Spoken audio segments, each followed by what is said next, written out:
Oke, kita lihat ya dahsyatnya filsafat dalam diri seorang pemimpin stoikisme. Ada tokoh barat yang meneliti filsafat Islam, namanya Joseph Van Es. Katanya Joseph Van Es, hasil penelitiannya tentang stoik ini sebenarnya epistemologi yang banyak dikembangkan dalam tradisi filsafat Islam itu bukan Aristotelian, tapi logika-logika stoik. Makanya bau spiritualnya agak kental. Kalau Aristotelian murni kan agak realisme. Kalau coba baca Al-Kindi, baca Al-Farabi, baca Ibnu Sina, itu kan bau spiritualnya kuat. Cara berpikirnya agak bau stoik. Ya silahkan kamu cari sendiri apa iya begitu. Oke, kita lihat ya, di mana menariknya stoikisme khasnya Marcus Aurelius. Orang stoik itu ciri berpikirnya 4. Yang pertama, berfilsafat tidak perlu jelimet, yang penting baik dan manfaat. Nah, ini prinsip luar biasa. Kalau di kita kan kadang-kadang filsafat itu kalau nggak jelimet kan kurang filsafat. Filsafat itu harus rumit, kalau nggak rumit nggak filsafat. Prinsipnya stoik kebalikannya, nggak ada gunanya perumitan-perumitan itu.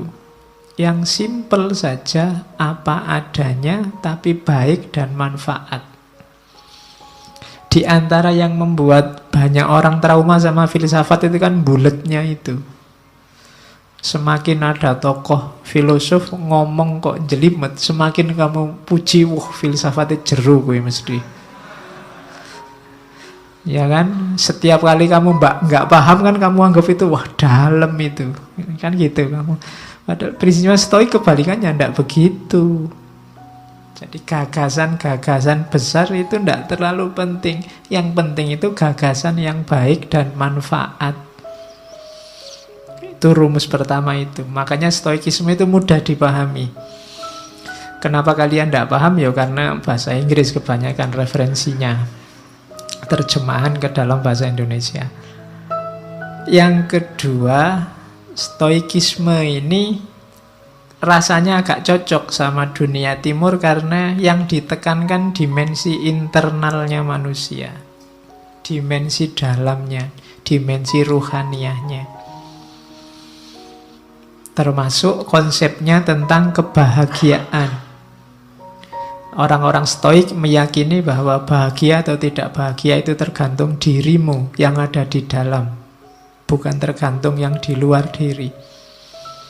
Kalau kebahagiaanmu kamu cantolkan pada yang di luar dirimu, percayalah kamu tidak akan ketemu yang namanya bahagia. Saya bahagia Pak kalau besok punya uang banyak. Kamu tidak akan ketemu-ketemu, karena begitu kamu dapat uang banyak, kamu pengen lebih banyak lagi.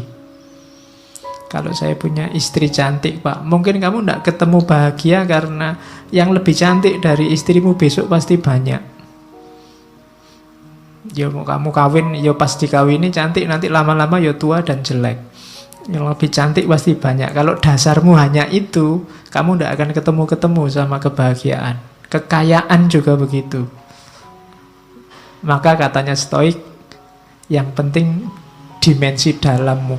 Meskipun gak terlalu cakep, gak terlalu kaya, asal kamu puas, rela, ridho, bahasa agamanya, sudah cukup bahagia. Oke. Kemudian orang-orang stoik punya pandangan bahwa alam semesta ini kalau dalam agama yang ketiga ini namanya sunnatullah.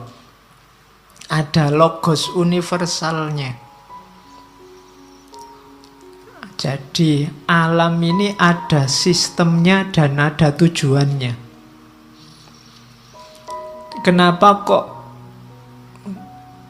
menurutmu kadang tidak adil, menurutmu kadang tidak imbang, menurutmu kadang tidak cocok? Biasanya kesimpulanmu begitu karena lihat parsial-parsial. Karena lihat satu peristiwa demi satu peristiwa. Kalau kamu baca lebih utuh, lebih luas, sebenarnya semuanya ada skenarionya, ada sistemnya. Itu keyakinannya orang Stoik. Sekali-sekali perlu ada bencana, sekali-sekali perlu ada kesedihan, sekali-sekali itu membacanya jangan diputus di bencana itu saja, di kesedihan itu saja. Bacanya jauh lebih luas, nanti akan kelihatan ada skenario besar. Ada aturan, ya kayak ada yang miskin, ada yang kaya. Itu kan ada main fungsinya sendiri-sendiri. Ada yang cantik, ada yang jelek. Itu semuanya kan ada struktur besarnya. Kalau cantik semua juga mungkin ada sunatullah yang akan tidak jalan, jelek semua juga begitu. Oke, kamu sendiri yang bisa nyari contoh banyak.